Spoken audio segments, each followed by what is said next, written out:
দক্ষিণ কামরূপের গড়ইমারি শিক্ষয়িত্রী অপহরণ কাণ্ডে নয়া মোড়। এবার অপহরণকারী আত্মসমর্পণ করল পুলিশের কাছে। দক্ষিণ কামরূপের গড়ইমারিতে শিক্ষয়িত্রী অপহরণ কাণ্ডে নয়া মোড়।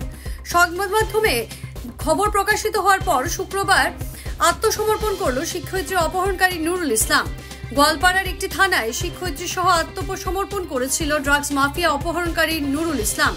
তার পরবর্তীতে গোয়ালপাড়া থেকে সরাসরি গড়ইমারি পুলিশ অপহরণকারী সহ যুবতীকে গড়ইমারি পুলিশের জিম্মায় নিয়ে আসে। এদিকে অপহরণকারী নুরুল ইসলামকে আদালতে প্রেরণ করা হয়। সমস্ত ঘটনায় গড়ইমারি পুলিশের উপরে উত্থাপন হয়েছে বহু অভিযোগ। অপহরণের পর গড়ইমারি পুলিশ এজাহার দেওয়ার পরবর্তীতেও করেনি কোনো তদন্ত।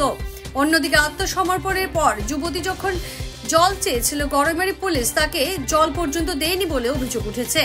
উল্লেখ্য, 19 সেপ্টেম্বর দিন বিদ্যালয় থেকে ঘরে ফেরার পথে অপহরণ হয়েছিল এই শিক্ষয়িত্রীর। এদিকে প্রশ্ন উঠেছে যে ভুক্তভোগী পরিবারের পক্ষ থেকে এজাহার দেওয়ার পরও কেন পুলিশ কোনো ধরনের গুরুত্বপূর্ণ পদক্ষেপ গ্রহণ করেনি। স্কুলের পৰা আহি আছিলো, স্কুল ছুটি হোৱাৰ পিছত অহাৰ পিছত মোক দেখা পাই, তাৰপিছত মোক উঠাই লৈ গৈছে। এইখিনিয়ে মই ক'ব পাৰিম, তাৰপিছত আৰু একো নাজানো। কোনে উঠাই লৈ গৈছিল? ল'ৰা এজনে। নাম কি আছিল? নুৰুল ইছলাম।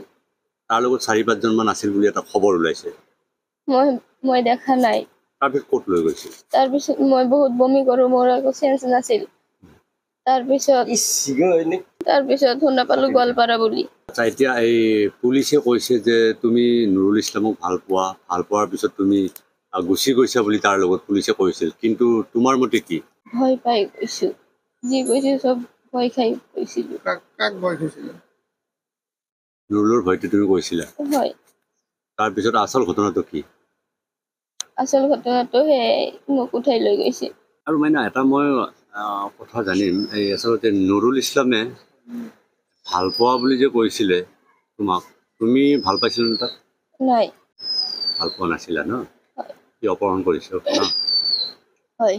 মোৰ ছোৱালীজনী ব্ৰহ্মপুত্ৰ বেলি একাডেমীৰ শিক্ষয়িত্ৰী হয়। স্কুল যেতিয়া ছুটি হৈছে, ছুটিৰ পিছত আহি থকা অৱস্থাত নুৰুল ইছলামে 4-5জন দুৰ্বৃত্তৰ সহায়ত মোৰ ছোৱালীজনীক জবৰদস্তি আটক কৰে। কিন্তু পুলিচে কৈছে যে তাই ভাল পাই গৈছে। যেতিয়া জবৰদস্তি আটক কৰিছে, আটক কৰি পেলাই মোকো প্ৰাণৰ ভয় দেখুৱাইছে, মোকো মৃত্যুৰ ভয় দেখুৱাইছে, মোৰ পৰিয়ালক দেখুৱাইছে, মোৰ ঘৰ দুৱাৰ ভাঙি দিব এনেকুৱা মানে ভাবুকি দিছে। যাৰ কাৰণে মোৰ ছোৱালীজনী তেওঁলোকে যি কৈছে তাকেই কৈছিলে, কিন্তু কোৰ্টত যায় কিন্তু সম্পূৰ্ণ সত্য কথা কৈছে যে মোক জোৰ জবৰদস্তি উঠাই লৈ গৈছে, অপহৰণ কৰিছে। এইখিনি কথা আমি কোৰ্টৰ জৰিয়তে গম পাইছোঁ। আৰু আমাৰ গড়ইমাৰী আৰক্ষী যেতিয়া আনিলে, জিম্মাত আনিলে, আনাৰ পিছত আমি যদিও মোৰ ছোৱালীক চাব গৈছিলোঁ, আমাৰ পৰিয়ালৰ কোনো মানুহক সাক্ষাৎ কৰিব দিয়া নাই।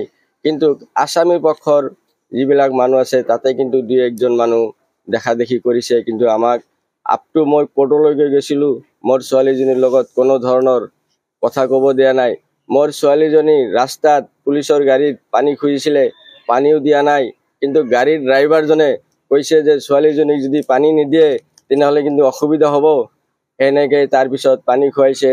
মই আপোনালোকৰ ওচৰত হাত জোৰ কৰি অনুৰোধ কৰি কওঁ যে যিখন গাড়ীত মোৰ ছোৱালীক অপহৰণ কৰিছে, সেই গাড়ীসহ যিবোৰ আসামী আছে, যিবোৰ অপৰাধী আছে, তেওঁলোকক অনতি পলমে গ্ৰেপ্তাৰ কৰি দৃষ্টান্তমূলক শাস্তি দিব লাগে বুলি মই আপোনালোকৰ ওচৰত এইখিনি হাত জোৰ কৰি অনুৰোধ কৰিছোঁ। যে কোনো খবৰেৰ জন্য যোগাযোগ কৰুন 7099017330 এবং 7099017110 নম্বৰে।